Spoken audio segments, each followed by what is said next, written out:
Are we live? Are we live? Okay. All right. Welcome, welcome, welcome, everyone.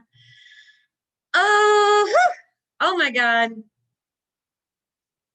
Today is such a magical day. Today, a year ago today, I conceived of the idea for MoodConnect. I'm going to share this quick little story while I'm waiting for Christina Springer to come on WeConnect Podcast.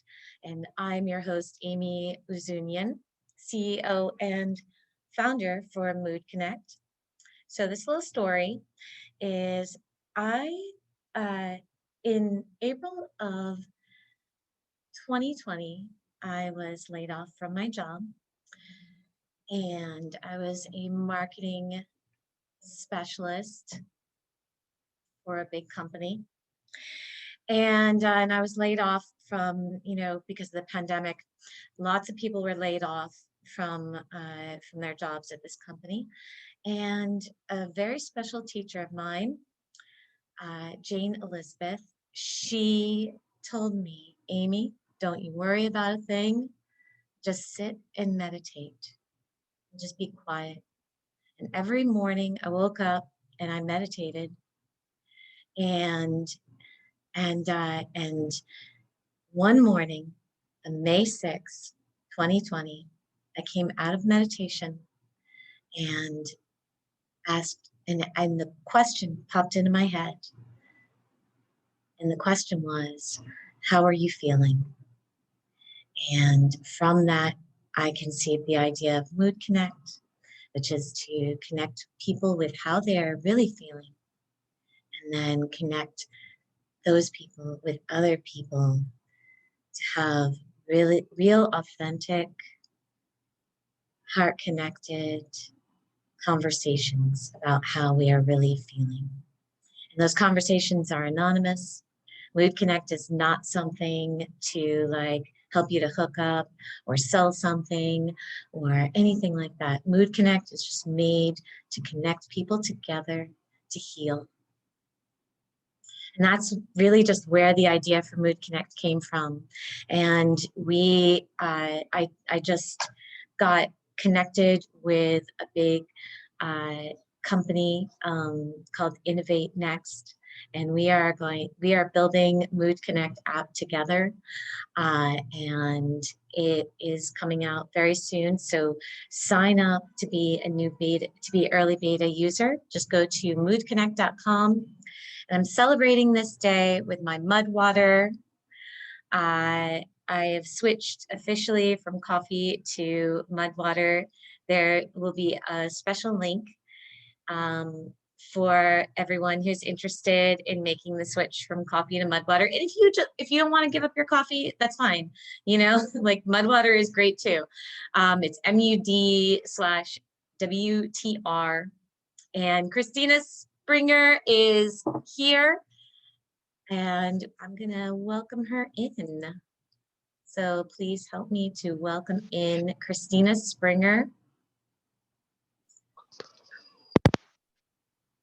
Hi, Christina. Hi, Christina. Hi, Amy. I'm having trouble with my earpiece, so hang on a second. Okay, yeah, take your time. Oh, wonderful. Here we are. Wonderful. Great. Excellent. Oh, look at all that beautiful art on the wall behind you. Is that made by somebody special? It's by my daughter, Maitri. And so are you able to bring your camera down so we can see you? Or it's okay. I mean, we can hear you. Yeah, hold on a second. And your pictures. No. So my computer died the other day. Oh, okay. And it looks like, no, I've got a second monitor. So I've got you on a second monitor. Oh, Let okay. me, hold on, let me go back out and try to come in with another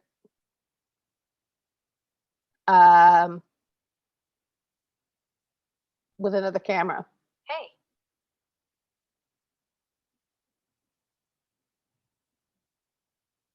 All right, so Christina Springer, she is going to be making her way back in here. She had just, it happens, man. I think there have been so many weird technical difficulties. There must be something in, I think maybe it's a Mercury in retrograde. I don't know. I'll have to check with Jane Elizabeth. She knows a lot about these things. Um, but uh, but I just wanted to, um, share with you just, yeah, a little bit about Christina Springer. She is an Alt.Black artist and amazing visionary poet. And we're going to ask her to share a little bit about this in just a moment. Right. No, see what it does Christina. now? No. Yeah, I can see you. I can see like the top part of your face. Oh, beautiful. Oh, okay. Oh.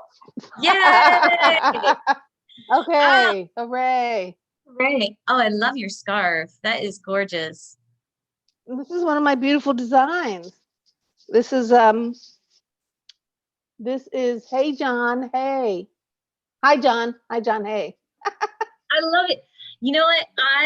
I was looking at your store a couple days ago and last night, and I noticed that you have such great names for your clothing and your products and things. I was like, where did you get those great names? I mean, they're poetic and they like pull you to them, you know? This design that you're admiring, so hi John, hey. This is the flower and foliage of the plant, which gives it the hoodoo root, High John to conquer root. Oh, And so, and then the background, the blue background, I originally wanted to put it on a haint blue background, but it just didn't pop the way it needed to. So it's about 3 shades darker than haint blue. Everything in my store has like, it's just like layer upon layer upon layer of meaning and symbolism, and there's a it is a my whole story is very deeply personal, and as we know, the personal is political, so then it becomes deeply political, and I draw on so much of my diasporic experiences to create the products. So originally, the flower for High John the Conquer root is so pretty. I mean, it's such a pretty, pretty flower. And so as I envisioned it, because I'm designing for me, right? And so I envisioned like it as like my body would be the root, and then the pattern would be just the flowering of, and all, but all that success, all that good luck, all that banishing of bad energy, I'm that. yes. And then the adornment is the dress or the purse or the scarf. Yeah. You know what? Yeah, what I could tell so much, what I felt so much from reading everything that you had like on your site and on your podcast and in every aspect of what you do, everything has such an intentional meaning to it. Like and is connected to you, with like that full intention um and I really like when I was so blown away when really originally when I thought about asking you to be on WeConnect, I was like, oh, I really want to get reconnected with Christina Springer, right? And then I started doing more and more research. It invited me to do more and more research about everything that you've done in the past, everything you're doing now, everything you've been doing. And I mean, it blew my mind. Okay, like rebrand the past blew my mind away. And I think everybody who's listening to this right now or watching this on Facebook Live after this call, go to christinaspringer.com and then just go to rebrand the past and just, you know what, just devour everything about Christina Springer, because it's absolutely amazing and will blow your mind. I'm so humbled by that, Amy. I truly am. I mean, I literally just show up and do that. It resonates. You know, there's the power in that phrase. You know, which actually has its origins in like early feminism. And by feminism, I mean white feminism. It was originally coined by a white woman in 1975 essay called "The Personal is Political." And as people have been trying to track that phrase back, they've actually accredited it to a number of women. She refuses to take responsibility for it because it came out of the consciousness raising groups, early white women's consciousness raising groups. But where it really, really took off was in one of Audre Lorde's essays. And so the personal is political has so much more deep meaning than I think people credit it with, because it's not just that like what kind of milk you buy or how sustainable your clothes are, or any of the other life choices you make. What is implied in the person, what is true and meaningful for you, also expands outward to include others. And so, for example, like when I say like all my shop is all me, but it's not all me, because part of me is part of a we, right? And if I would love something, then it would just naturally follow, of course, that there are 20 other people who haven't spoken up yet that this is also meaningful for. And so then when I say the personal is political, the personal is an extension of the self. It is the fact that it's not just you involved in the equation, it's everybody that you are in community with.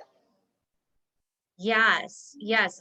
You know what, I feel this so much, like what you're saying, like that, that the personal, it is so political, but you know what, I feel like, you know, I almost feel like white women didn't really care about politics until it was made into their awareness that there was like some kind of inequality. And so do you think that maybe that was brought more into their awareness because of Black people, maybe, or because of like what kind of messages were being communicated? Because I mean, like white women, they really didn't, like, you know, even like strive as much to step out of the what they were told to do, you know, in a way. I mean, what I look at historically, I mean, and I could be wrong in saying this, you know, but I mean, I'm interested in hearing what you have to say.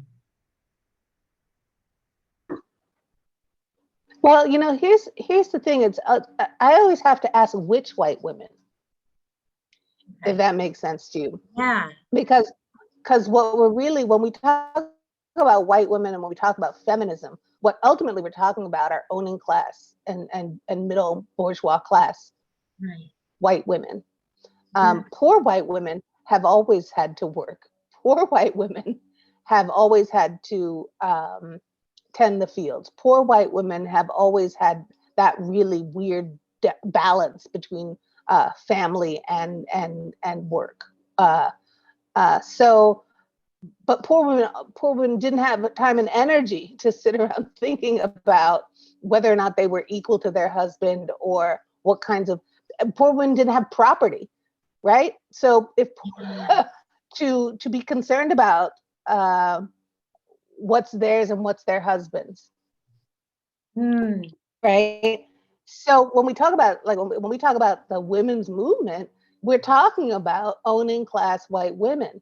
And only did that begin to filter down to sort of all women, all white women, noticing the inequality, was when corporations, when industry really because white women were always agitating for the rights here, at least in with the vote for suffrage and all. But I don't think many of those. I think you're right. I don't think it occurred to white women about suffrage and about opportunity until they became involved in the abolition movement. Yes. And the minute they began to really seriously examine slavery, they began to examine the ways in which their condition mildly Yeah. mirrored that. Okay. Yeah. So, Yes, for that's what I'm meaning. example, in the 1800s, when a woman married, she gave up her property.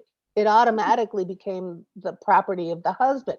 So for white women, it's always, equality has really more been about property rights than it has been about, until recently, until really relatively modern times. Children going with the mother is pretty new. Yeah.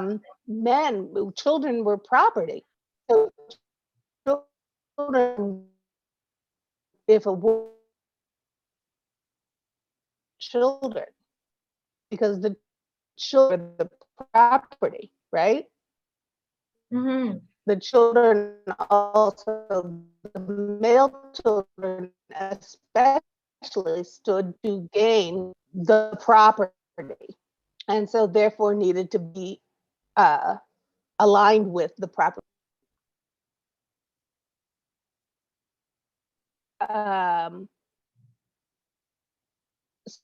So yes, it's been, industry happened. Women were in factories, children were in factories. Industry and child labor was outlawed. We had to put the children somewhere, right? Right. And we also had to train them to be good factory owners, right? Again, so here we are at factory workers. So then that's when we had compulsory education, right? So, and I'm so oversimplifying everything. Yeah. But the need of the owning class was to be the sole lifeline, to be the sole support for a family. So you began to see a lot more, like, you owed your life to the corporation. And you saw that in factory towns where they owned the land, they had the stores. Tabasco, for example, paid their employees in Tabasco dollars, well up until the 1960s. Oh, Right? wow. They had, right. So Tabasco dollars. Like, what is that? it's the money that you get from Tabasco to go to the Tabasco store to buy your grain, buy your beans, buy your seeds. Yeah. Oh, wow. So they were basically like paying their employees to bring money back into their company. Right. They lived in houses provided by the company. So all that really did was break down extended family. If your factory told you to move somewhere, you move somewhere. So as you saw industry and business grow in this country, you saw more of a breakdown into what was the nuclear family is a relatively modern concept. It's a 20th century concept, really. And because it became imperative to break down systems of support to create reliance on corporations and industry. Yeah. And so once women were in that kind of isolation, that's where the feminine mystique came about. That's where women realized that they were so all alone in the world, raising, their husbands, keeping the house clean. This idea of the woman at home was an owning class idea that people aspired to. People aspired to be leisurely. Yes. So the whole 1950s housewife was about meeting the aspiration to be leisurely, to appear, to have the trappings of what it meant to be owning class. Okay. Okay. So it wasn't until those systems of support really broke down that women realized that they needed those smaller, more insular women's worlds that they used to live in. There's some Right. incredible essays about, the one that stands out is in, I don't know if it's in I think it's in the book Surpassing the Love of Men, called The Female World of Love and Ritual. And it really is a wonderful breakdown of what white women's lives were like before the advent of the nuclear family. And so women and men lived fairly segregated existences up until about the 20th century. Okay. So yeah, so then that leads me into asking about a concept that you had brought up in Rebrand the Past, about how, I guess, the deconstruction of society came from something called unlove. And I've been kind of harping on this whole idea for the past, year of love is the answer, because, and I know that, like, oh, I'm bringing up something that like John Lennon and, a very hippie kind of idea, but I feel like love is the answer is something that goes much deeper, like that isn't a hippie kind of concept. And that love takes so many different kinds of shapes and forms, but it does come out of the idea of sharing knowledge, sharing ideas, creation, and care. And so, Care yeah. is a really big one. So for example, unlove is so much more violent than hate, Mm, because unlove doesn't care. right. Like the fact that people don't care to learn Black history Mm, is a form of right. unlove. The Yes. fact that people don't care to see race is a form of unlove, Right. because it erases, because Yes. it eliminates, it removes from even basic decency, uh, removes people from the need for even basic decency. It dehumanizes. Do If you you think, don't, sorry, go go ahead. ahead. No. No, if you don't care about somebody, that it means that they don't even enter your mind, Mm-hmm. right? So that they're not part of your inner world. Right. Yes. Yes. And Black people are not part of white people's inner world. Black people are not part of many white people's world, period, Right. except for when they are demanding that they be seen. And that pushback against unlove causes a reaction of, it threatens the inner self, because the inner self is always good. Right. So do you think that people can also see each other too much through the filter of race, like, and start to not see a human being, but just see a just see races between each other, and that can, do you think that that can become a problem? Or, I mean, I don't know, like, I don't think so, because I think seeing the differences enhances us. right. Um, so, and if that's almost cheating. Okay. Like, to just see somebody as their race. Well, of course you're not going to just see somebody as their race. Right. There's so many other things to see in a person. Um, I think we absolutely have to see each other as what races we are. And we have to confront what that means. Okay. Like, I think a lot of white people really don't like being white because they're beginning to understand more and more what whiteness is. Yeah. And it challenges their inner sense of self, which says that they are good. Whereas white people have been anything but good for many generations.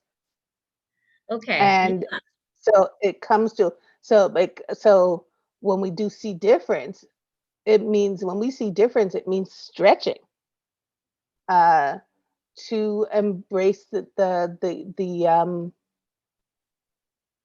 to embrace the things that we don't care for.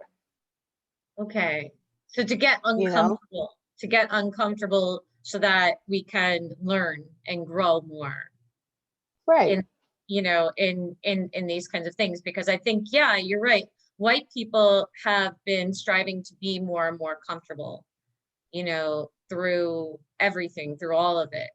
And it's, but it's truly when we do get uncomfortable and learn, like, okay, I'm not always supposed to feel good all the time. I'm not always supposed to feel like I'm a great human being all the time. Like, because when we do get to those places where we feel uncomfortable, where we feel like we've been wrong, you know, and we've been in error, then we're able to then revise how we live and how we act and how we speak, and You and nailed it. how we We're think. able to revise, but a lot of people don't feel like they really need any revision. Yeah. A lot of, and I think that's a, I mean, I wouldn't, I'm not going to put a race on it, Yeah. but I would suggest that some people are more tuned into the constant revising and revision of the self than others. And I think, just even looking at children, um, Black children learn how to code switch at a very early age. Black children learn how to adapt to environments at a very early age. Black children learn very early that the world does not love them, Mm, um, and adapt and are still able to form a sense of self and goodness in spite of that. mm. So I did a weird, when I was conceptualizing Rebrand the Past, I did a really weird experiment. Okay.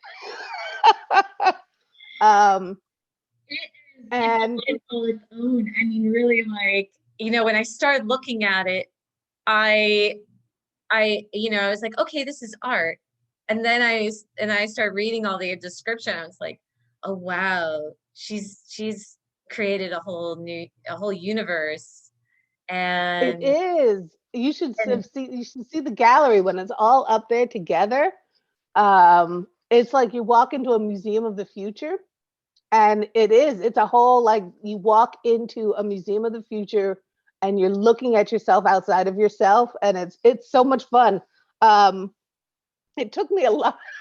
It took me a lot to get there, to get to the making, to get to the calling out of the future. And I really feel like I have manifested relics from the future. I really feel that way sometimes. you did Um, you I built a time machine. And I built like a, or I yeah, or connected, with these future iconographers and these future spirit texts, and they've been coming back and they've been sending me messages like, this is what it looks like, this is where we're going, and it's really beautiful. It's really, really beautiful. And so, but it took me to get myself into that headspace. I did this really weird experiment for a while. It really began as it began as a completely different project and then evolved over a period of time. Like I said, I just show up and I do what I'm told to do, and then things happen and it's lovely, right? And so um, I love children. I love all the children. Like, children are some of my favorite kinds of human beings that there are. And so I'm always smiling at children. I am the lady in the grocery store who smiles at your child and strikes up random conversation, and I'm that lady. And I noticed for a while, I smiled at Black children, and they often looked like a little taken aback, like, and it made me realize like Black children, people just don't smile at Black children in the store. They don't. Uh, they're not. Black children are not treated tenderly by the world, by the non-Black world. Sometimes even by the Black world because of stresses and constraints that have been put on us by just living in a racist capitalistic world. Okay. Yes. um, Yes. but white children always smiled back. White children always spoke to me without hesitation, on beyond anything I'd asked, tell me their life stories. Um, and I realized that they felt entitled to that attention. They felt entitled to be seen, and they felt entitled to be seen lovingly. So I did a little experiment once. For a while, I only smiled at the Black children. I would just look at white children, and I would look away and keep going about my business. And their faces gave me an incredible clue at the at what it's like to be white in America, because there was utter shock on their face that I wasn't smiling at them. Like they couldn't conceive of the fact, and they would sometimes move and try to get in my eyesight, like so that I would see them, and I would not see them. I would just keep doing what I was doing. That's what Black children live with every day. But it blew their minds. It blew their minds as somebody didn't see them. And did not see them in a loving way. Yeah. And so when I come back to do we need to see race? Yes, absolutely, we need to see race.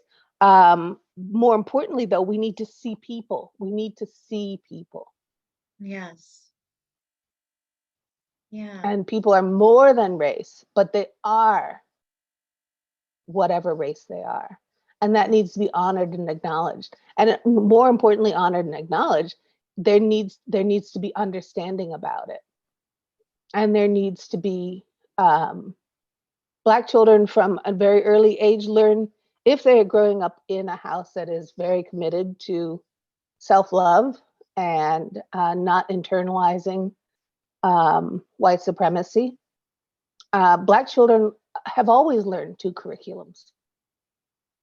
Like I know more about white poetry, white history, white, and I'm also deeply knowledgeable about Black history. I hold 2 different sets of curriculum in my head. White people have only ever been responsible for one. Yes. Yeah. So it's like, do we have to see race? Well, yes, because I have to see race all the time. Well, I think that I mean, what my meaning was when I was saying like, do you think that people see race in certain ways is oftentimes people will have, or like I will, or a lot of other people who I come in contact with will have assumptions about who a person is based on their race, sex, like what they do, how much money they make, and their level of intelligence, and think that, oh, this person is this cartoon character persona of what maybe the media or like everything that I've taken in, I've consumed, has told me. And race it can play into being a really big factor in that. Primarily, like one of the things that came out around in I guess maybe, I can't even remember what year this book came out, but that book, the book White Fragility, had come out. I can't remember the name. I think it's like it starts with the R. It's like Yeah, I don't Rosalie. remember. Yeah, Yeah. yeah. But it was written by a white woman. And I had read a little bit of it, but what it kind of was saying to me was, white people, you should have conversations amongst yourselves, because, because I know from being an authoritative person who has lots of, Black friends or people of color who are friends, they're telling me that they're exhausted about talking about these things with you, you know, and and so I was like, well, wait a minute, then we're just kind of having these conversations with each other about what we assume the other side is thinking about, and like, yeah, reading books and educating ourselves is really important. But then I also was seeing people of color who had read that book saying, you're you're making all these false assumptions about what we want, and you don't really know, like, because you're not asking us, you're not talking to us really. So I was like, well, wait a minute. Okay, so it's looking at every person through the filter of race. We're seeing, we're making all these kinds of assumptions of like what a person is, what they think, how they feel, instead of just asking the question, oh, what do you think? How do you feel? And really caring, which, by the way, Christina, I apologize. I was so giddy when I saw you. I forgot to ask you the big question that I always ask guests on WeConnect, which is, how are you feeling?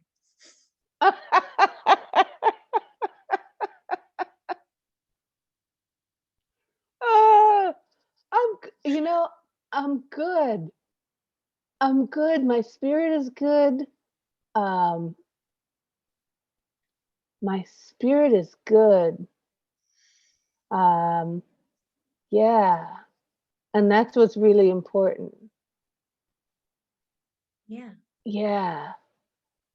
How are you feeling?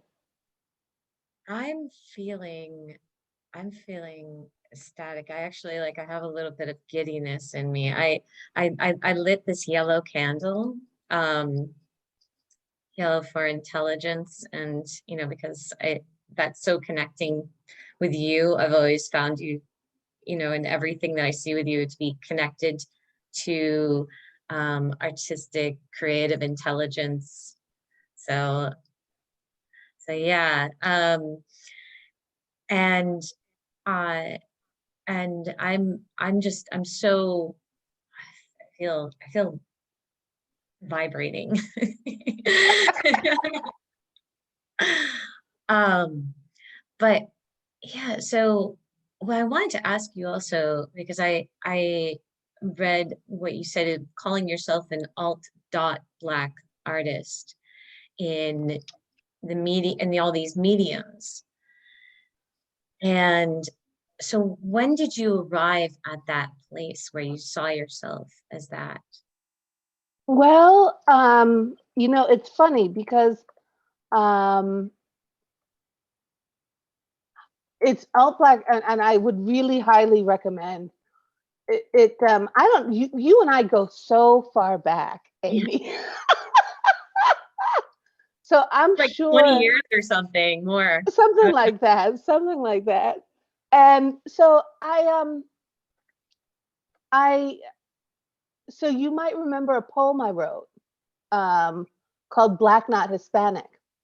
Yes. Yeah. And it was all about how we are who colonized us, right? That and one of the lines, I pulled it up because I think it's really important, or an essential part of that definition is Alt.Black embraces my ancestors when they arrived from Panama and Barbados in a two-box America which only left open spaces for Black or white. It rejects assimilation. It celebrates the refusal of white supremacy. It claims our African forebears. It chooses solidarity with Blackness, sometimes at our own expense. It remembers, recalls, and recollects. Alt.Black centers my Blackness while leaving room for my many layered identity. And so that is so important for me, because when I look at my family, like so many other Caribbean Latin families, looks like the UN, right? We have all colors in our family. Everyone from light skin to dark skin. But we have always, since we came here, and even there, identified as Black. But we are but I don't want to leave out any of my ancestors, right? And that's where the alt comes in.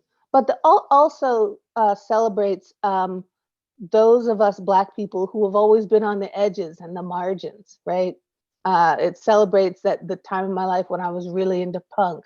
It celebrates the time of my life when I was really into hippie stuff. It celebrates the time of my life where queerness, my queerness was more to the front, where it was, and within that that way in which African descended people have always been in the fullness of our bodies, right? I've been writing a lot about being in the fullness of our bodies, and that being a very African thing. It celebrates that I've never been a real traditional artist, right? It celebrates the fact that I've always loved like the Afro Surrealists. I've always loved the early Afrofuturists. I've always loved those artists who were on the edges and not marching along with mainstream and what the mainstream has decided is the aesthetic of the day. And so for me, Alt.Black is a way of being Black in a world that is not confined by respectability politics, that is not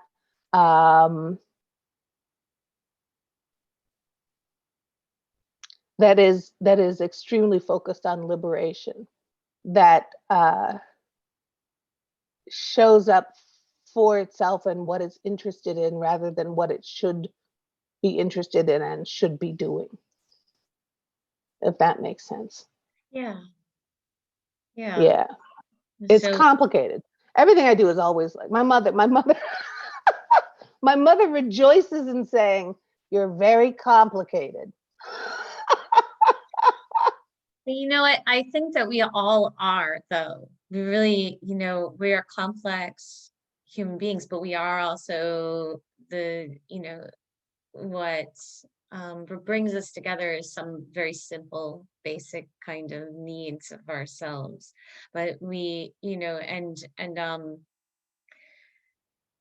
I think Alt.Black artist kind of it brings together all aspects of who you've been, who you are, and who you will be. Brings them all together and celebrates all of that. And celebrates it all. Yeah. Yes. Yeah. But especially in connection with my ancestors. Yeah. Especially in connection with them. Because there was a while there where I was like, well, I'm not Latin. And my mom's like, no, you're Latin. I'm like, and I didn't get it until I got it, right? And then I was like, I get it. And it was that poem still is true, right? That we have to be more than who colonized us, right? Right. Yeah.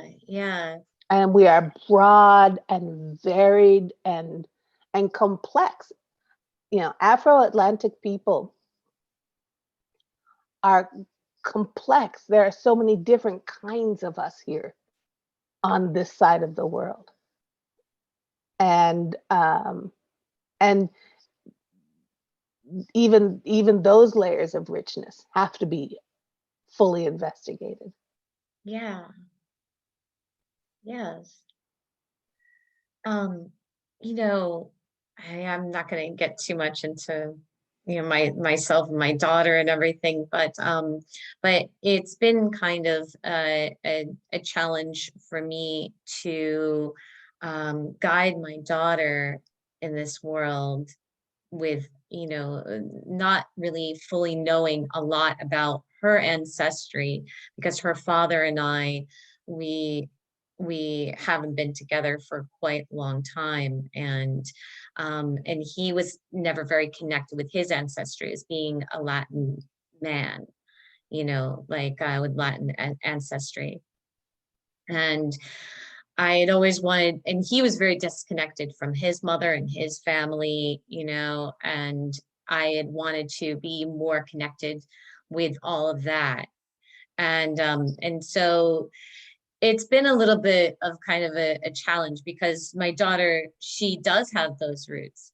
She is a brown child, like a brown girl, you know, and I mean, and it's funny you were saying, like, you see children in the grocery store. A lot of people would say how beautiful my daughter was, like everywhere we would go, like all the time, ever since she was like 4 months old.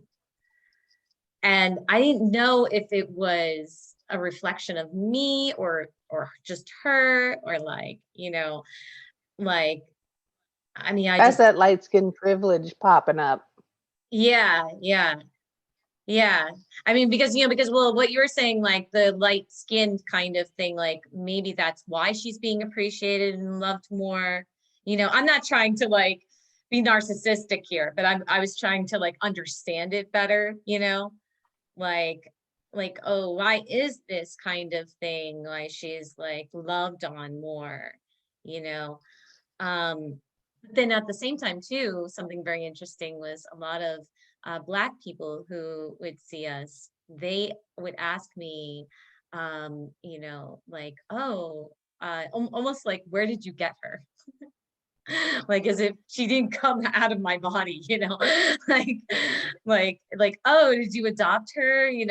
Like kind of thing. And it's like, no, she came from me. um, I birthed her. Uh, and but it's, yeah, it's interesting. Yeah. Um, but so how does one, I mean, like, uh if you don't really know what your roots are and you're not able to communicate with people, in a certain kind of way, like, is it better to then try to communicate with ancestors in the spirit world, would you say? Or what are your thoughts on that? Well, I think do you still know where to find her father? Yes. It's kind of, communication is kind of challenging. That's Okay. something I need to work on. Because, I would say the horse's mouth is always the best, regardless. Um, there's a wonderful author. She's just made her fabulous fiction debut, Disha Philia. And but before The Secret Lives of Church Ladies, she wrote a phenomenal book called Co-Parenting 101. And in it, the gist of it is like, we all need to put on our big people pants, right? And suck it up because we're the adults, and be adults for the children. Yeah. And that's hard. I mean, especially if there's animosity, or if there's abuse, or if there's any other kind of issue going on which would endanger you, then like the big girl adult pants need to be far away from that. But Yeah. if it's squibble squabble, or um hurt feelings or betrayal, then it's really about like, that was then, this is now, this is a human being with rights and privileges that we need to suck it up and honor. And Mm, if nothing else, a direction to go in is an important way to go. So, I mean, what kind of Latin, you know? Are they Mexican? Are they Panamanian? Are they Argentinian? Are they Brazilian? What? Like, start there. Like, it's not just like because Latinx is huge. You know, are they Puerto Rican? What? Mexican, as far as what I Then we understand, start there. Yeah, mostly. we start So, there, yeah. which Yeah. also brings up issues of indigeneity, you know? And Yeah. in that instance, excuse me, yeah, your ancestors are your best. For me, in my tradition, where I'm at in this world, my ancestors are my first and best place to go. Yeah. Um, and uh, yeah, Yeah.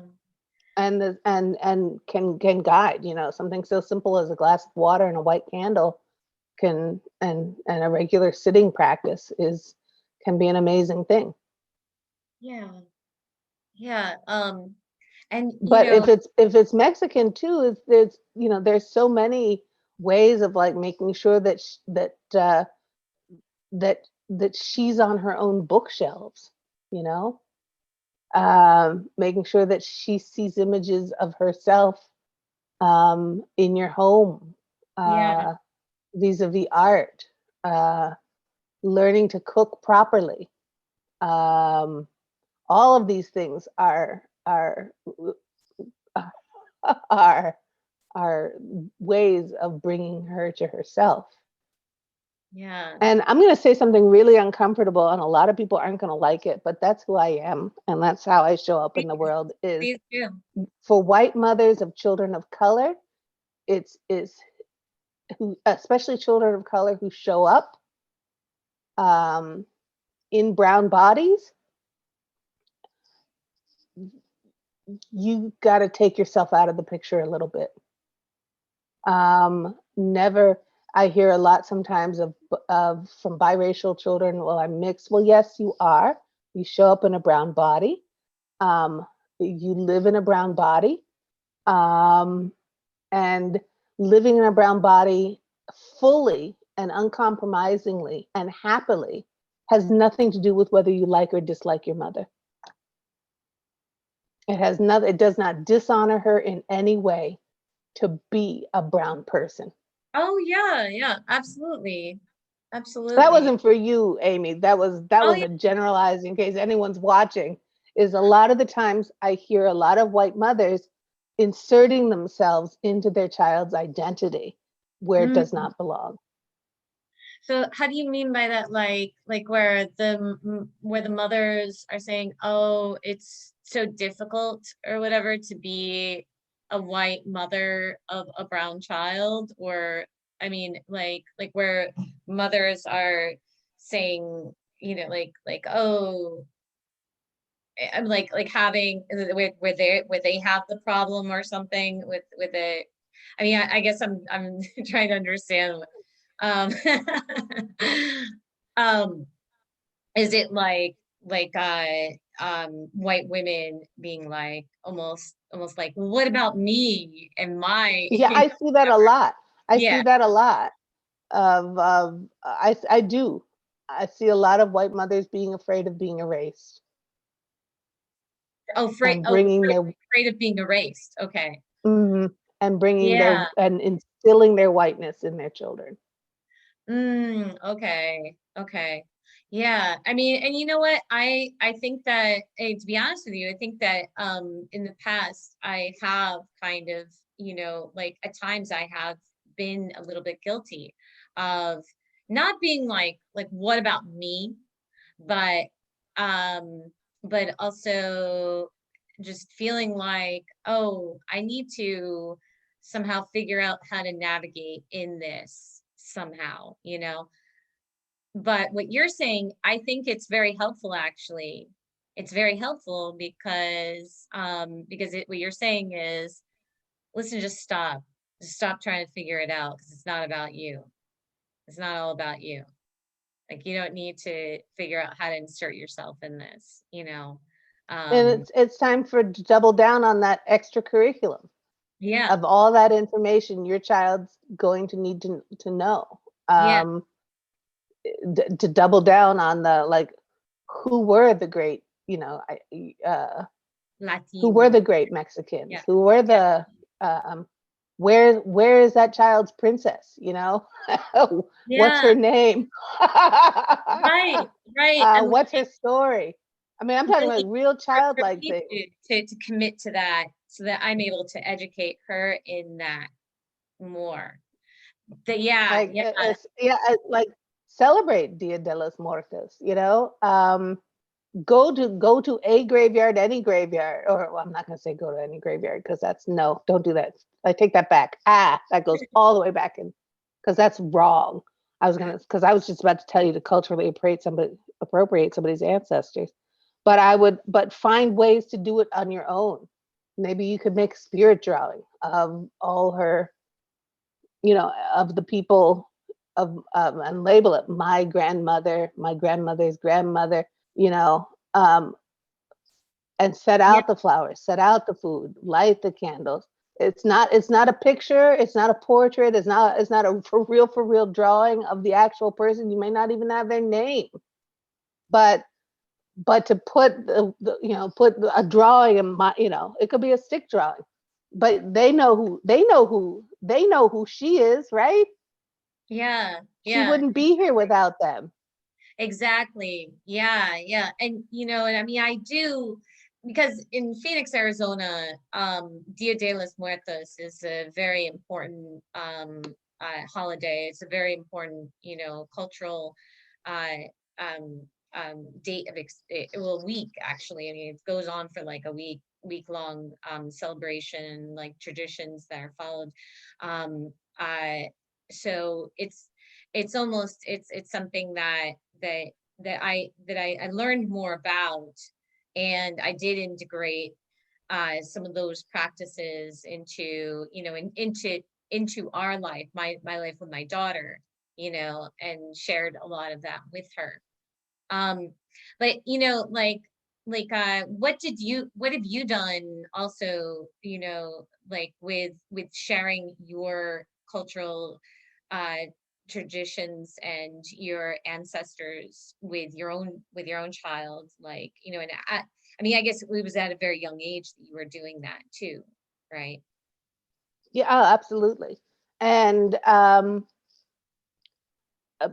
because we're all black over here, all Alt.Black over here, Yeah. is part of, it's what we put on the table at night to eat. It's in the stories of my parents. It always, because we home educated, everything always began with us, right?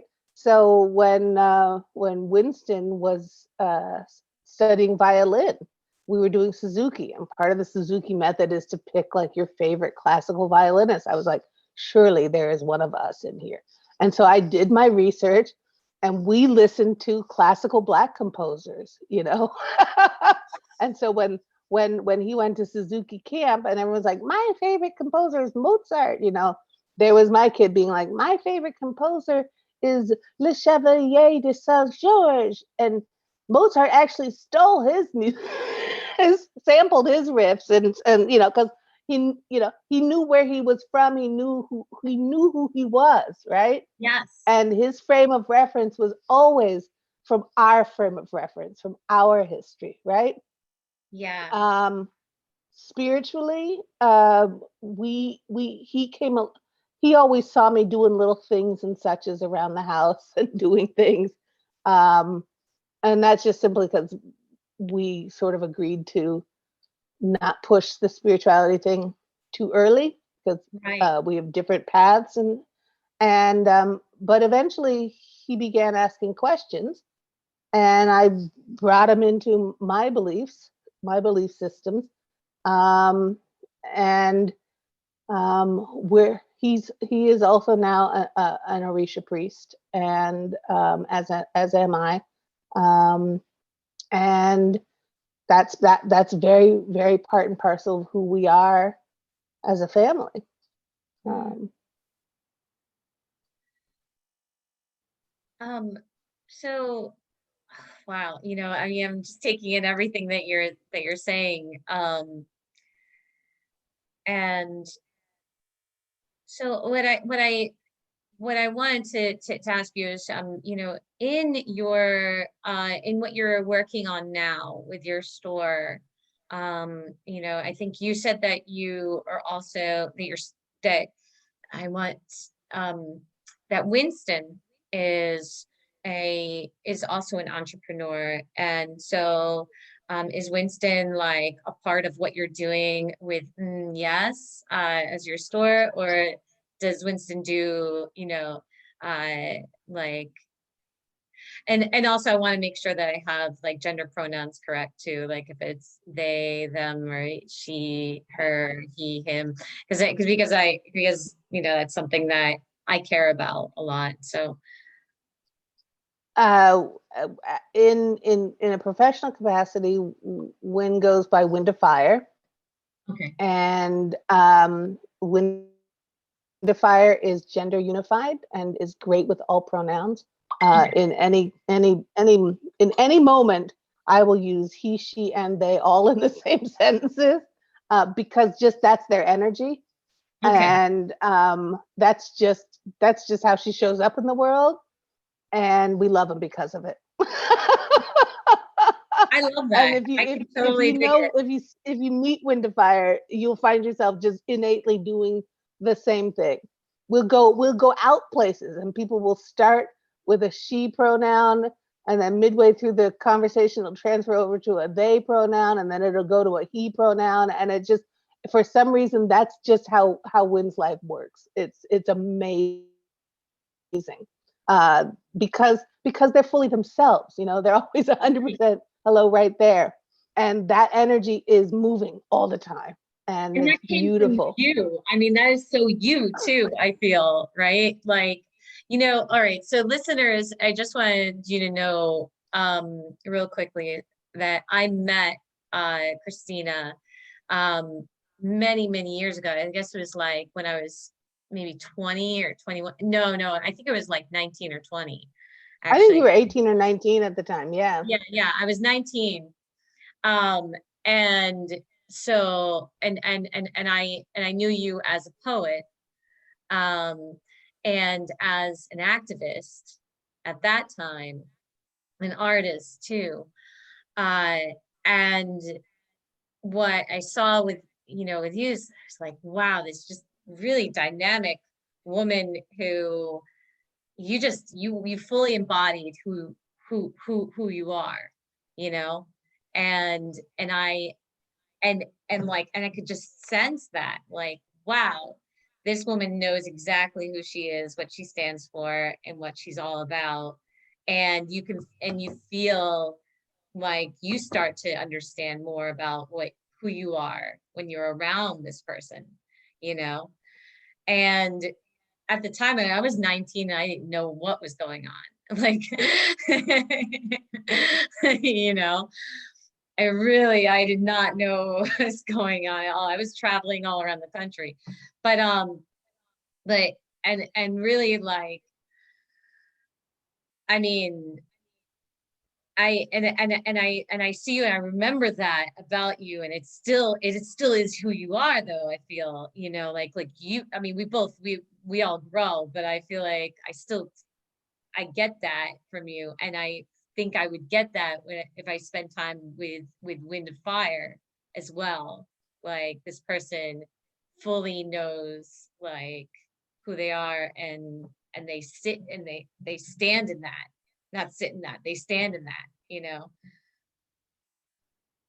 Yeah. So yeah, Wind to Fire and is a very different energy.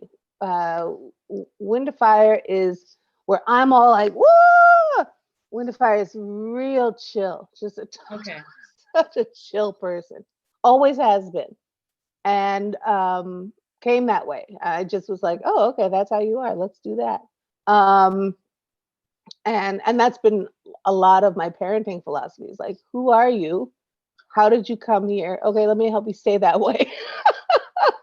Because they arrive so perfect, right? They arrive so fully themselves. So our job is just not to like not get in their way and mess it all up. Um, and so Wind of Fire has his own business. He co-founded with another incredible artist named Annika Rains, and they do a project called Black Dream Escape, which is an therapeutic arts practice that focuses on Black rest and reclaiming the rest debt that is owed to Black and Indigenous people. And so Annika is a licensed therapist and a musician, and the so many hats, the wearer of so many hats, and musician and writer and deep thinker and activist, and then there's Winda Fire, who's an Orisha priest and a musician and a deep thinker and a vibrant young person, and they've put together these rest sessions for Black and Indigenous people to help combat a lot of the negative self-talk a lot of Black and Indigenous people do about rest. And rest, if I'll rest when I die. It's just the stereotype of the Black lazy person. All of that harmful stuff. Because if there's one thing white people really do not like, is to see Black people at rest. And you see it show up with all the Karens and their man's bird watching, which is a very restful activity, right? Gotta call the police, whatever. You saw it with the picnic lady, these guys are having a good time resting, right? Having a picnic is a restful activity where you're gonna be outdoors and you're gonna barbecue and you're gonna commune. It's threatening to white people to see us not in their service. And so a lot of what they do is make rest safe. And rest is their form of political activism. It is to counter all of that on edge all the time.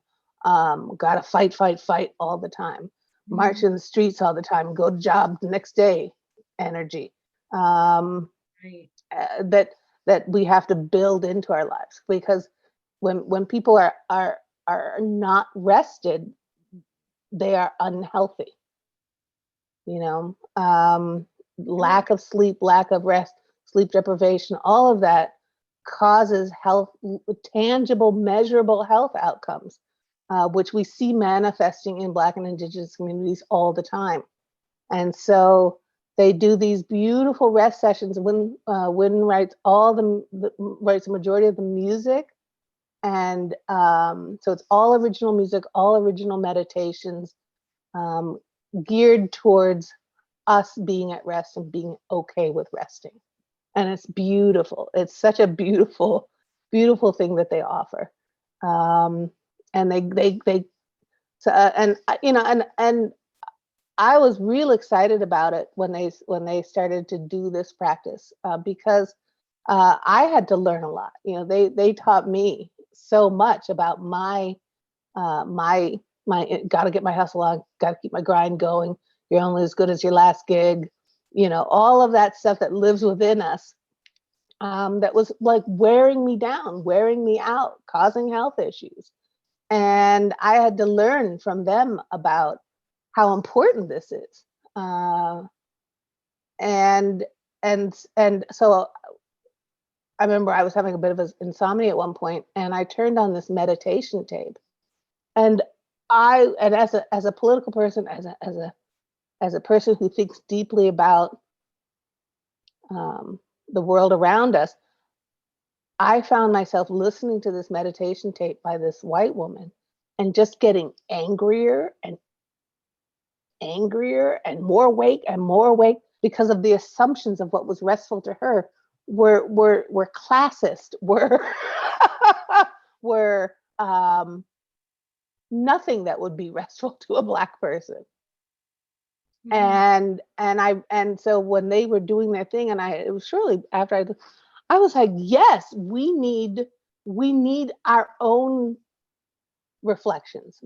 There's something unique about our experience that just any old meditation tape is not going to do it for us, because there's so many layers to peel off to just get to turning on the meditation tape in the first place.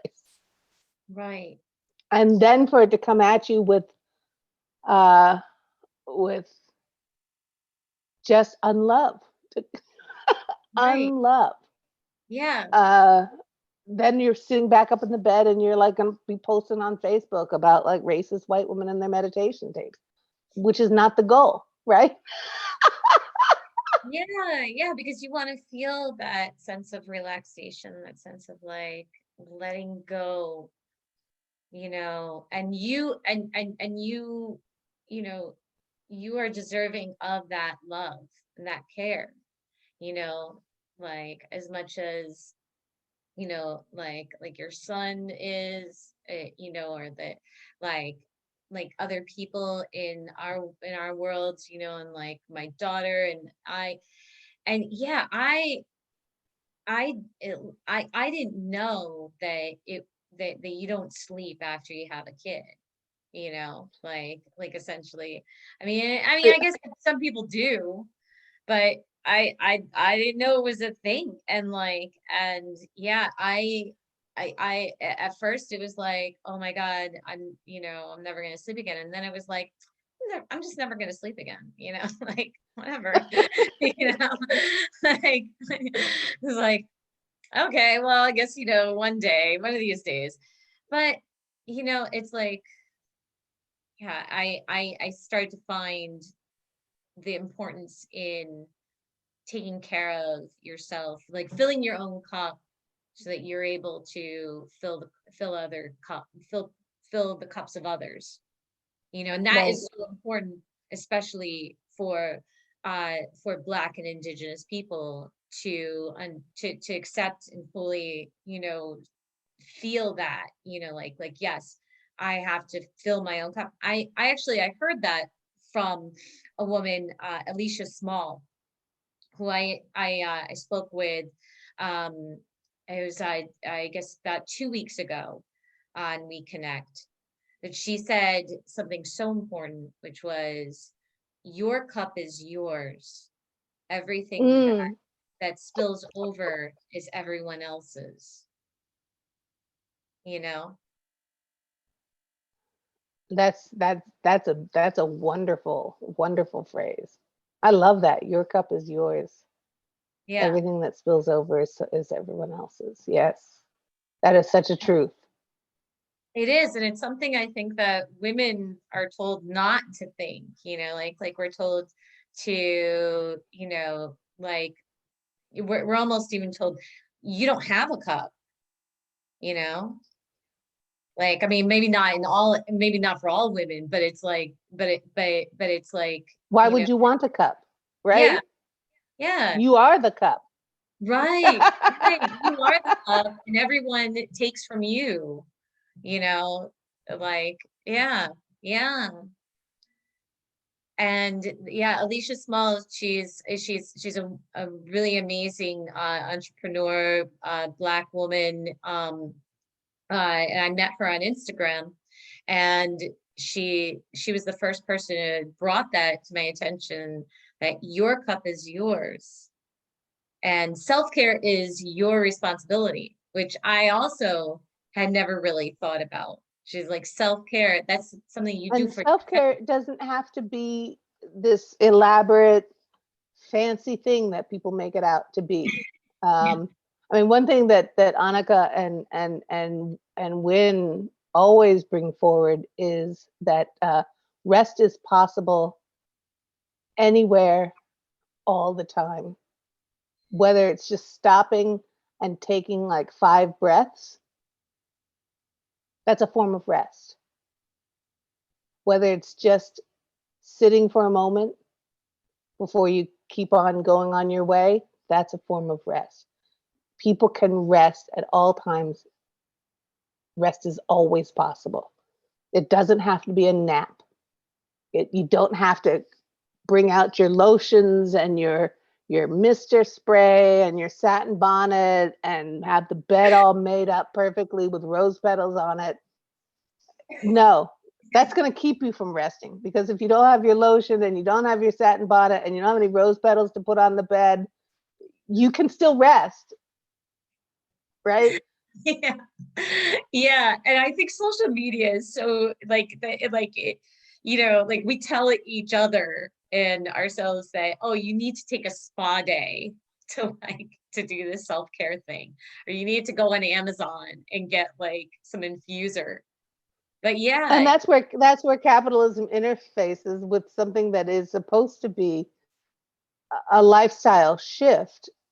And yes. then it is and it's a very white model too of I'm going to go consume this thing that's going to make me better, Yeah, rather than what do I have at hand that will make this work for me in this moment. exactly. Being resourceful and, just going back to your roots of who you are, and then that can inform who you want to be, and how you want to be moving forward. Um, so gosh, I wanted to talk more about your store because and you recently launched that the but it I was something started you've off been on doing on Etsy. Yeah. I started off on Etsy, and it just got. I wanted more. I wanted. We deserve more. We deserve more. And so I had to really look into how to grow this business in the direction I wanted to grow it. And I was eventually able to find the resources to make that happen. And so, yes, the website, the store launched in January. And um, it thrills me because now I'm able to offer, duvet covers and leather handbags and so much more than I already was offering a lot on my Etsy shop, but now I'm able to really like you can come get your whole life, and and and interestingly enough, it grew out of Rebrand the Past, where I realized, not everybody could afford to buy one of my paintings, or not everybody could afford um, to buy one of my mixed media pieces, and they sold, but they sold to people who have X Mm, amount of disposable income. mm, And at one of my openings, I started to offer the pillows, my throw pillows, my spirit ladies. That's what I call my throw pillows. The ones with the women on them, they're my spirit ladies. And interesting side about them, the spirit ladies always come to me sort of in a dream, and um, and I will go out and be like, I need to add spirit ladies to my shop, and I will try to make spirit lady pillows. And when I'm trying to make them, they never turn out. Never. But when I like just show up and listen, like here comes the spirit lady. And so they're really special to me in that respect, because I can sit down and execute something very nicely, and it's lovely and it's beautiful and all of that. And I can work on it. But the spirit ladies are like real gifts to me. So I took a couple of, I think, spirit ladies and maybe some throw blankets to my opening, and people were so excited about it because they could own a piece of my art and they could afford it. And it really got me thinking, because mostly my shop was originally like the spirit ladies and some sort of political t-shirts. It wasn't as full as it is now. And I had been designing fabrics for use in Rebrand the Past, because the exhibit has some garments and some other like tools and things for the spirit text, or parts of the cultures, the future culture. And you can't just go to Joanne Fabrics, and make a futuristic item, right? So right. I learned how to design the fabric, and um, but then I realized, well, if I know how to design fabric, why aren't I designing fabric and putting it on things? Like that's so why is got to be this highfalutin fine art piece? Why can't I just do this for the sake of bringing that future into the here and now? Or as Right. there's a wonderful, wonderful Black woman, uh, hoodoo spiritualist. I'm not sure what other practices are. She's full and rich in her spiritual practices, her diasporic spiritual practices. She has a show, Rish Jatera has a show called the Nine Minds Radio Show. And at one point she did a conference and she talked about Sankofa in real time. And I realized that phrase, like you were saying how she brought you the cup, that phrase explained exactly what I was doing, except I'm reaching forward and pulling into the now. For instance, Sankofa, you reach back and bring forward. And so, yeah. And so, so that's what actually gave birth to my show. I mean, my shop. Okay. Was coming out of Rebrand the Past. And how do I call that future into the now? And I do it by creating those goods that we will eventually come to see and make these new Black aesthetics. Like what would Black people be doing and designing if our culture had not been so rudely interrupted here? Yeah. Like, and I talk, I mean, specifically about the mechanics of slavery in the United States of America, because the slavery panned out in different ways depending on who colonized what area. So you do see there are a lot of Africanisms that survive in Brazil. There are a lot of Africanisms that survive in Cuba. A lot of Africanisms that have survived all over the diaspora.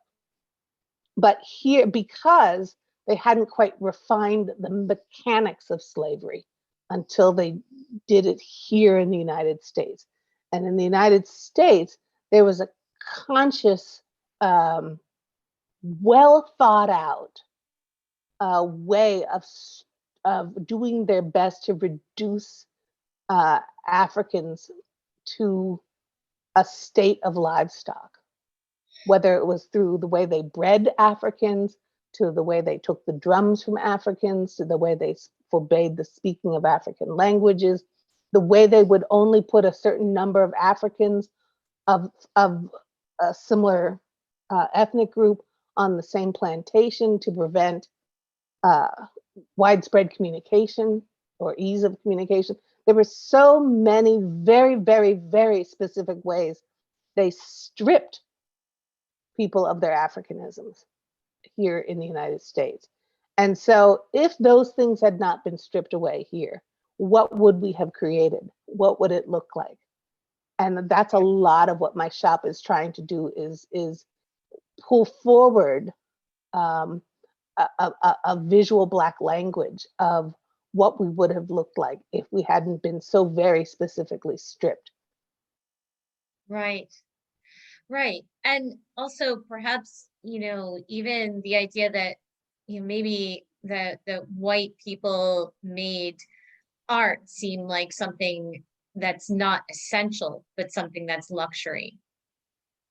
Exactly. Yeah. And that you're you're going against that by saying like, no, like by almost, I mean, what I saw in your store, what you were doing is trying to help people to feel more comfortable with having art in their lives by saying, okay, you feel like art is some luxury that you can't afford, I'm going to make it practical so you don't feel bad about having it.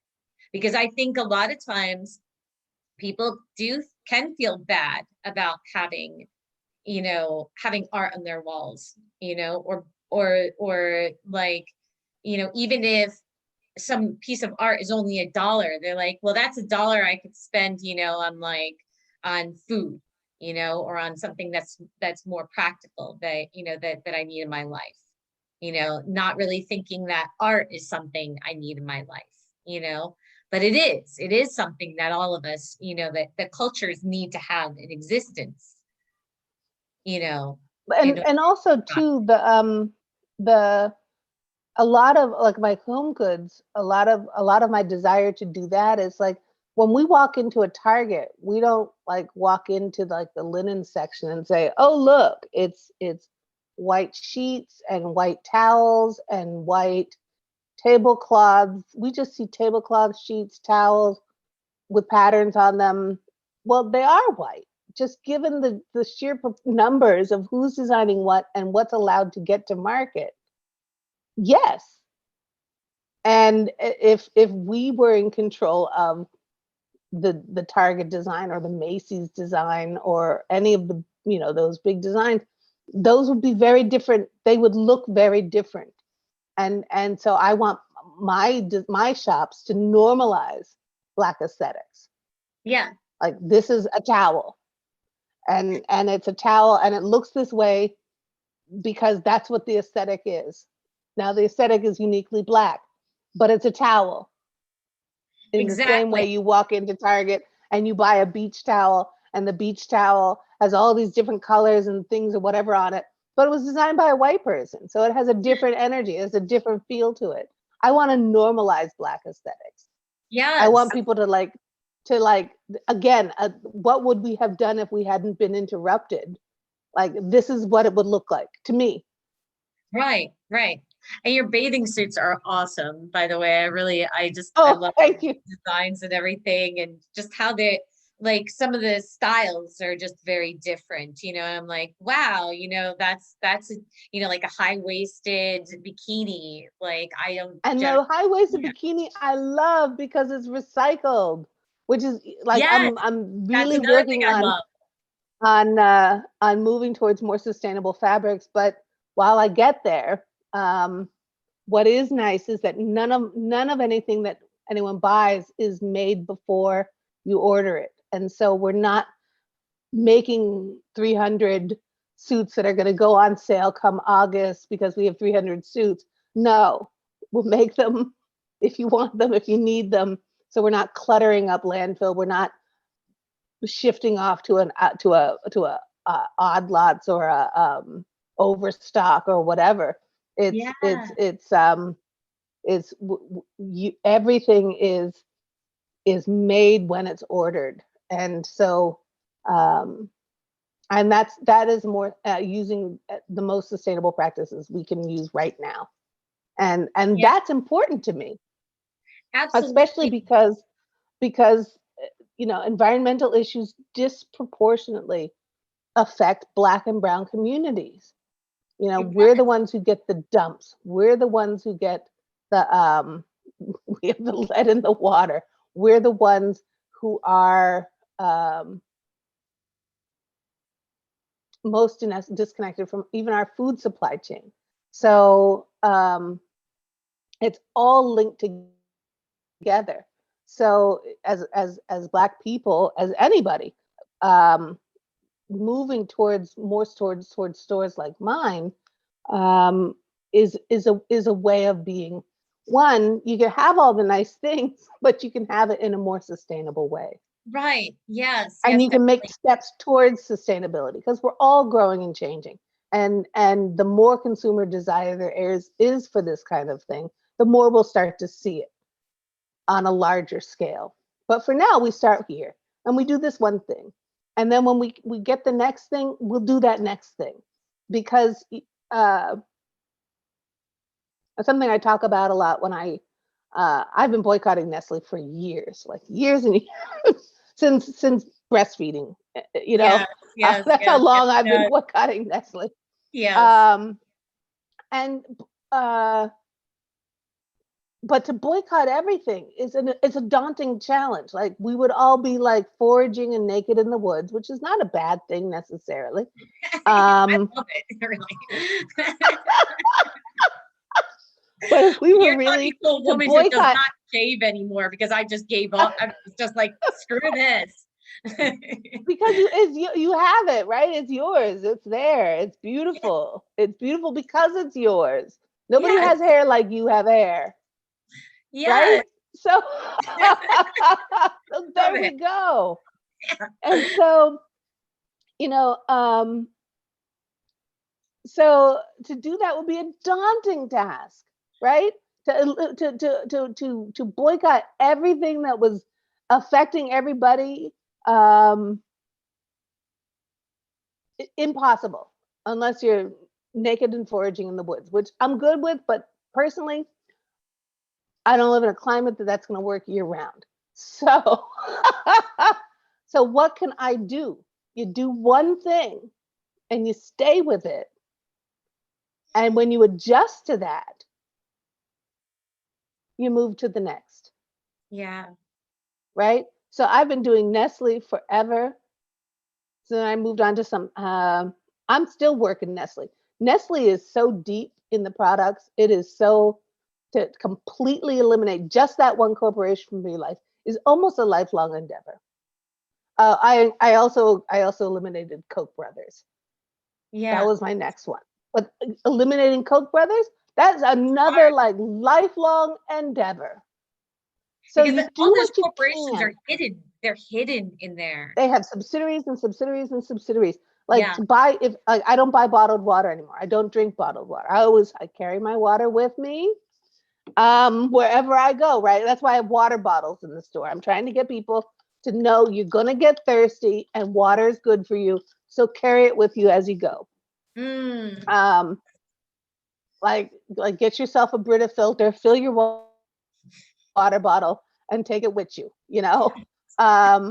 We invested in a whole house system. So now, you know, I can use my tap water safely. But if you can't use your tap water safely, get you like a Brita or one of those other ones, you know, and then do not use the bottled water, right? Because Yes. now we're dealing with plastics and landfills. But more importantly, when you start reading bottles, you don't see, it's not a Nestle bottle. Pellegrino is Nestle. I'm going to disappoint many of you viewers here. Pellegrino's Nestle. If you look at it, you will see, look at the back of your water labels, you will see Nestle controls majority of the world's water. So even your generic water bottle is processed or at a Nestle plant. Oh, wow. So, right. So you can't just run in and buy any of the other ones and then have that plastic bottle pollute, you know, the oceans and the landfills and whatever. But chances are that water is connected to Nestle. Nestle's profiting. So like that was a chore. Like I had to save up my pennies, get my filter so that I could bottle my water, right? But it becomes a process. I'm going to live without bottled water. I'm not going to drink bottled water. So I need to start saving money because I need to put in a whole house filter, or I need to start saving money so I can buy a Brita filter. Then I need to remember to fill the Brita filter. Then I need to get me a water bottle or a cup or whatever, right? Yeah. So that I can begin to carry my water. You know, and that's a process. And then once you master that, once you've mastered it, you can be like, okay, what am I doing next? Yeah. Yeah, the big but it's always, activism is always a process of what am I doing next? Yeah. Because we're always changing and growing, and we cannot ever be expected to solve all the problems immediately overnight by just making a few lifestyle changes here and there. Yeah. Yeah. The big Leviathan, I think, for everyone is Amazon. It's a big, like, big thing. Gosh, you know, like who would have thought that a book and then with Amazon, it's Whole Foods. You know? Yeah, so it's like if you're not going to shop Amazon, then you can't shop Whole Foods, and you know, so you got to find a food co-op or another place that has the same similar products that you can order. We got to get over the idea that it's got to come tomorrow. Like that's one of my killers in my shop is it because we're making it when you order, it takes 2 to 7 days to make it and ship it, right? Yeah. Whereas Amazon is all in that global economy with it's all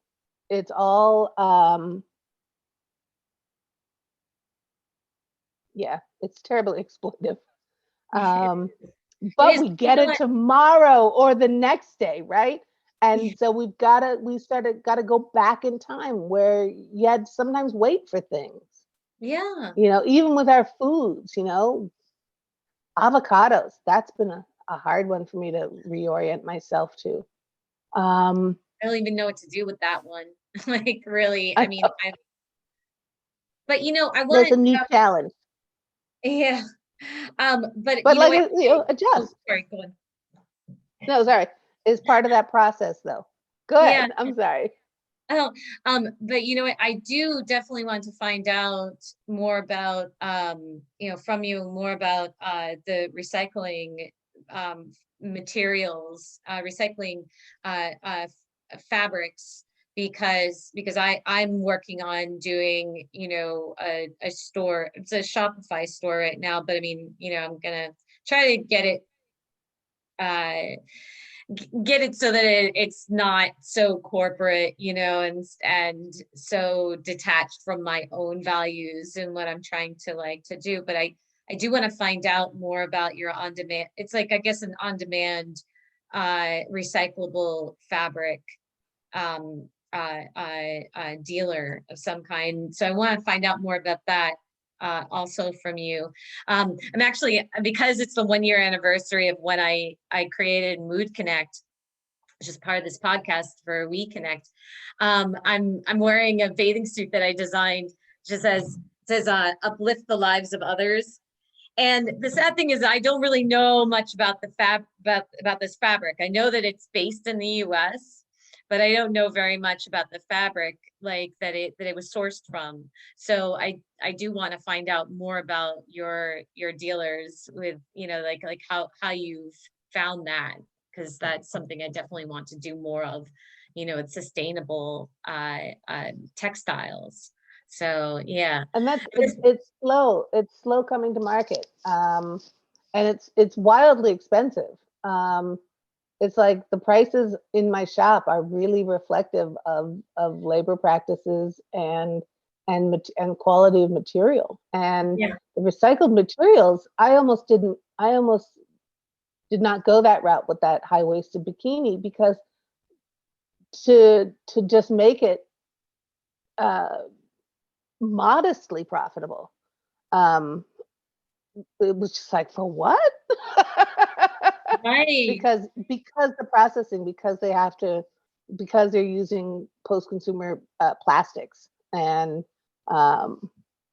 and that has a processing time and all of that.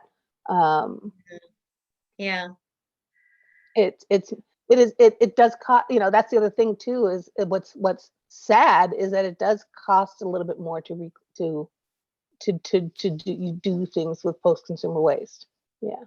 It does. I think that that there are well worth sacrifices that people can make, as in terms of like money, in terms of time, like that in the end will mean so much, like, I mean, the idea, going back to the difference between love and unlove, love is sometimes it's hard work to get past our feelings of like, oh, I don't want to care, because I don't care is easy, but is it worth it in the end?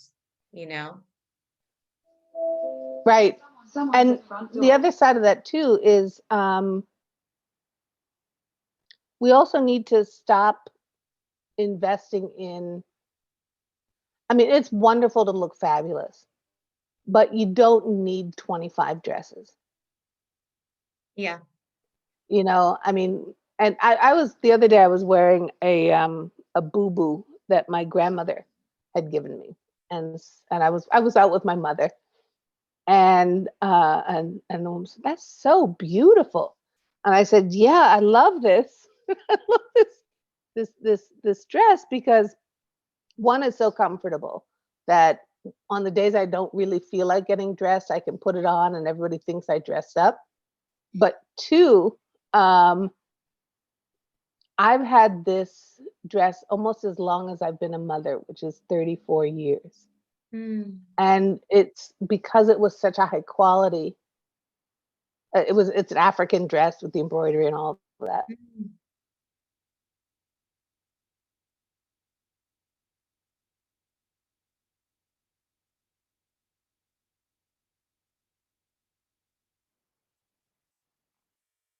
Christina, are you there?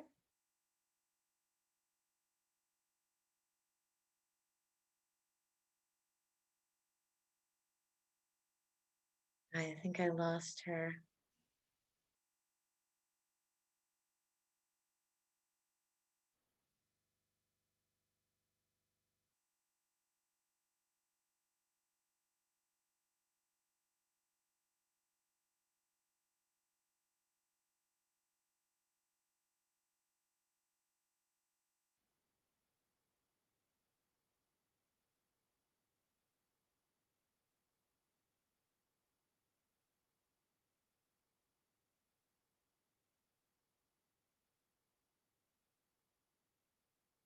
No, I'm gonna get her back.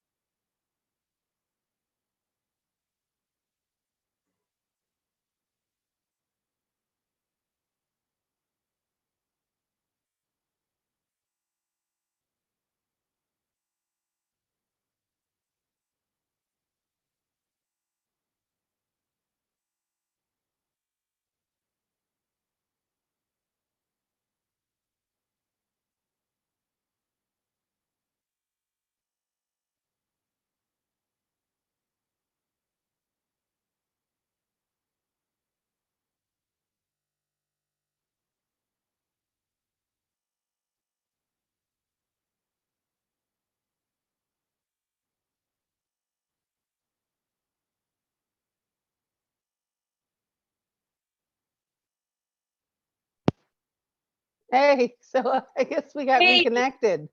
yeah, yeah. I was like, oh, she was in the, well, you were in the middle of talking about your mother's dress. And or maybe it was a dress that you got from your grandmother. My grandmother. Your grandmother, yes, yes, yes. And anyway, it's over 30 years old and it still looks brand new. And that's really how people need to start looking at their wardrobes. Yeah. Is they need to start looking at their wardrobes from a perspective of, I'm going to buy this wonderful, fabulous thing. It's going to last me forever.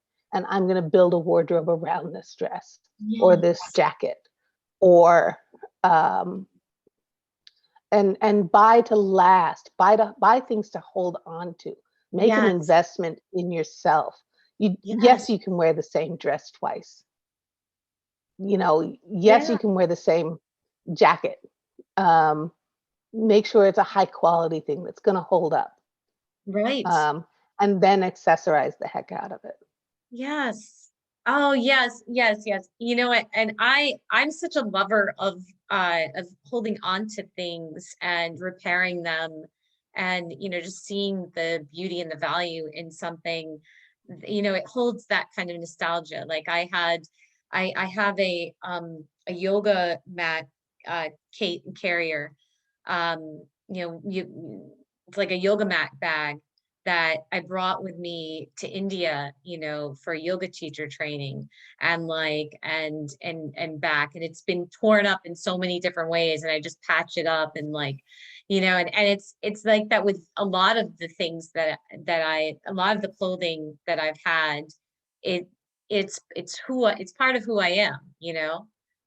And it is so important to take care of the things that that are part of who we are, and to And it's love time to them. stop signaling who we are and being who we are. Yeah, Like, garments, clothes can signal, oh, I've got this, I've got that. yeah, Well, just be this or that, you know? yes, Just just be that. yeah, You don't need a piece of cloth to show people you're valuable or worthy right, or right, beautiful. yeah, yeah. Like you are beautiful and you are worthy, and what you put on you, what you adorn yourself with, is a reflection of that. You are not a product of what you wear, is what you're saying, I think, right? Yes, Yeah, you are not what you wear. yes. Oh wow. Well, Christina, I hope that you have blown people's minds wide open today, because you definitely, it's so important for, for me, for other people, to hear these these alternative ways of thinking and being and living. I thank you so much for sharing all of this today. Thank you. Thank you. Thanks for having me on. Yeah, and God, you know what? I feel like we went over the amount of time that I usually have with people on WeConnect, but honestly, I feel like I could have gone on even longer to just get even deeper into Christina Springer, because I just love how multi-layered you are, you know, and it just, oh, I love Thank it. you. It was a good time. It was so nice to reconnect. Yes, absolutely. And I feel like I want to have you on again. Like at some Anytime. point. Yeah. Oh, it's so beautiful. And so yeah, I'm gonna have links to your store and to your site on the YouTube replay for this, and also in the show notes for Spotify, iTunes, and all the other podcast streaming stations. And also, if you can, I'm gonna get some of the context for Wynn's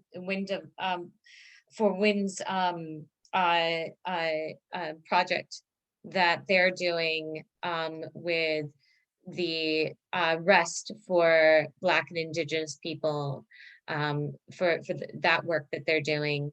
I think you said that it was called it was Black Dream Black Escape. Black And Dream it's www.blackdreamescape.com. blackdreamescape.com. Okay, definitely check that out as well. Christina Springer's store is yes.com. And that's And 4 M's. 4 The M's. M's are for Mighty Mama's Many Moods. Oh, love it. 4M's yes.com. Brilliant. I love that. And then christinaspringer.com. Check it out. Definitely. You will be so glad that you did, no matter who you are, what age or culture or anything you need to take in this information, this love for real. Seriously. Thank you, Christina Springer. I mean, you're amazing, and I'm so Thank you. grateful for you. Have a beautiful, blessed day, and yeah, just gonna keep on working to uplift the lives of others here with MoodConnect and WeConnect, and I'll see y'all on next Tuesday for more of this wonderful yum. Thank Thank you you. again, Christina, and have a great rest of your day and week. You too. All right, bye.